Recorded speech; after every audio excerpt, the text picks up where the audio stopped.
Doctor Sreevarma ஆயுள் தரும் ஆயுர்வேதா அறுவை சிகிச்சையில்லா குணம் ஆயுள் கால நிவாரணம். Yesterday courier private limited. Domestic international cargo உங்கள் இல்லம் தேடி வந்து கொரியர் புக்கிங் டெலிவரி செய்து தரப்படும். தலைப்புச் செய்திகள்.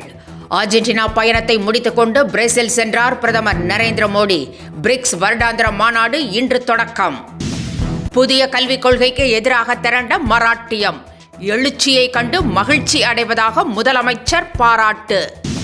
முருகனின் அறுபடை வீடுகளில் ஒன்றான திருச்செந்தூர் சுப்பிரமணிய சுவாமி ஆலயத்தில் நாளை குடமுழுக்க விழா. தாவைக்காவிற்கு வியூகம் அமைத்துக் கொடுக்க தீவிரமாக செயல்பட்ட பிரசாந்த் கிஷோர் திடீர் விலகல்.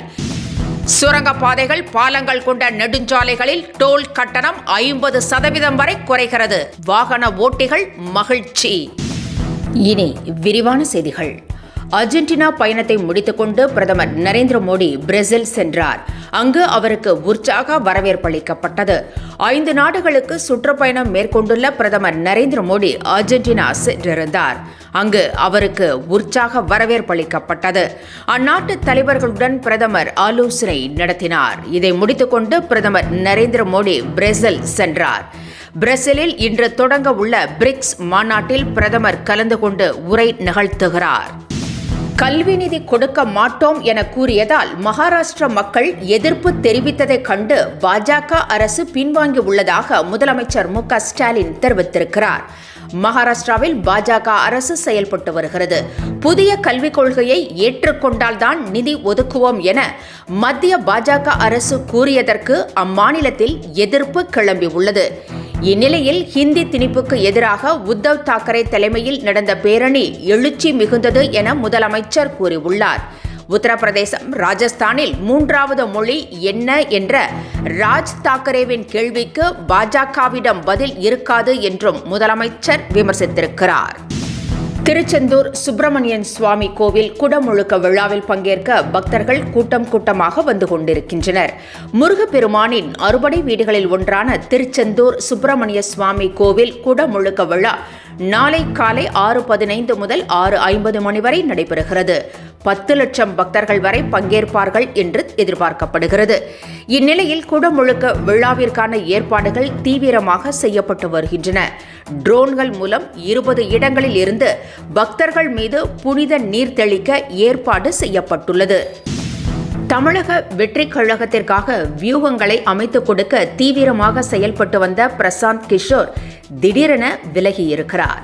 பீகாரில் தேர்தல் விரைவில் நடைபெற உள்ளதால் அங்கு தனது சொந்த கட்சியான ஜன் ஸ்வராஜை கவனிக்க அவர் சென்றதாக தெரிகிறது. தமிழக வெற்றி கழகத்திற்கு பிரசாந்த் கிஷோரின் வியூகம் பெரிதும் எதிர்பார்ப்பை ஏற்படுத்தியது. விஜய் விரைவில் சுற்றுப்பயணம் மேற்கொள்ள உள்ள நிலையில் பிரசாந்த் கிஷோர் தற்காலிகமாக விலகி இருப்பது அதிர்ச்சியை ஏற்படுத்தியிருக்கிறது. சுரங்கப்பாதைகள், பாலங்கள் கொண்ட நெடுஞ்சாலைகளில் டோல் கட்டணம் 50% குறைந்திருக்கிறது. தற்போது 40 கிலோமீட்டர் கொண்ட தூரத்தை கணக்கிட்டு பராமரிப்பு கட்டணம் வசூலிக்கப்பட்டு வந்தது. இது ஜூலை 2ஆம் தேதி முதல் குறைக்கப்பட்டிருப்பதாக மத்திய அரசு தெரிவித்திருக்கிறது. இந்த கட்டண குறைப்பால் லாரி ஓட்டுநர்கள் மகிழ்ச்சி அடைந்துள்ளனர். அத்தியாவசிய பொருட்களின் விலையும் குறையும் என்று எதிர்பார்க்கப்படுகிறது. சானிட்டரி நாப்கினில் ராகுலின் படம் இருப்பதாக தவறான தகவல் பரப்பப்படுகிறது என காங்கிரஸ் தெரிவித்திருக்கிறது. சானிட்டரி நாப்கினில் இருந்த புகைப்படம் ராகுலின் புகைப்படம் என கூறி அது தொடர்பாக வீடியோ வெளியானது. ஆனால் அது ராகுலின் படம் அல்ல என காங்கிரஸ் ஆதாரத்துடன் தனி வீடியோ ஒன்றை வெளியிட்டிருக்கிறது. ஆனாலும் அந்த நாப்கினில் அட்டையில் உள்ள படம் ராகுல் படம் போல தெரிவதாகவே நெட்டிசன்கள் கூறுகின்றனர். இனி கன்னட மொழி, கலாச்சாரம், இலக்கியம் குறித்து பேச நடிகர் கமலஹாசனுக்கு கர்நாடக நீதிமன்றம் தடை விதித்திருக்கிறது. தக் லைஃப் ப்ரமோஷன் நிகழ்ச்சியில் பேசிய கமலஹாசன் தமிழில் இருந்துதான் கன்னடம் பிறந்தது என கூறினார். இதற்கு கன்னட அமைப்புகள் கடும் கண்டனம் தெரிவித்திருந்தன. தக் லைஃப் திரைப்படத்தை கர்நாடகாவில் வெளியிட முடியாமல் போனது. இது தொடர்பான வழக்கில் இனி கமலஹாசன் கன்னட மொழி குறித்து பேசக்கூடாது என உத்தரவிடப்பட்டுள்ளது. அமெரிக்க சுதந்திரத்தை மீட்டெடுக்கவே கட்சி ஆரம்பித்ததாக எலான் மஸ்க் தெரிவித்திருக்கிறார்.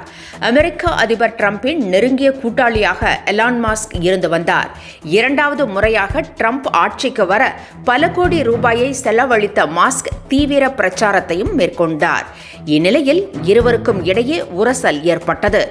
உலகிலேயே அரசின் சலுகைகளை அனுபவித்து பல கோடி ரூபாய் சம்பாதிப்பதில் முதலிடத்தில் மாஸ்க் உள்ளதாக ட்ரம்ப் குற்றம் சாட்டியிருந்தார்.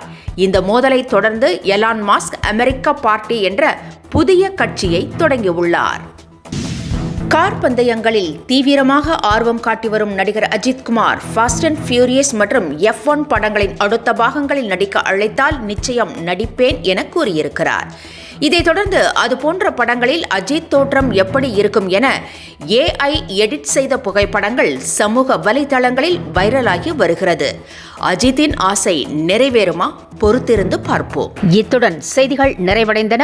மீண்டும் பிற்பகல் 1 மணிக்கு சந்திக்கலாம். வணக்கம். என்றும் உங்களுடன் மை இந்தியா. முக்கிய செய்திகளை உடனுக்குடன் தெரிந்து கொள்ள சப்ஸ்கிரைப் பண்ணுங்க, பெல் பட்டனை பிரஸ் பண்ணுங்க. என்றும் உங்களுடன் மை இந்தியா.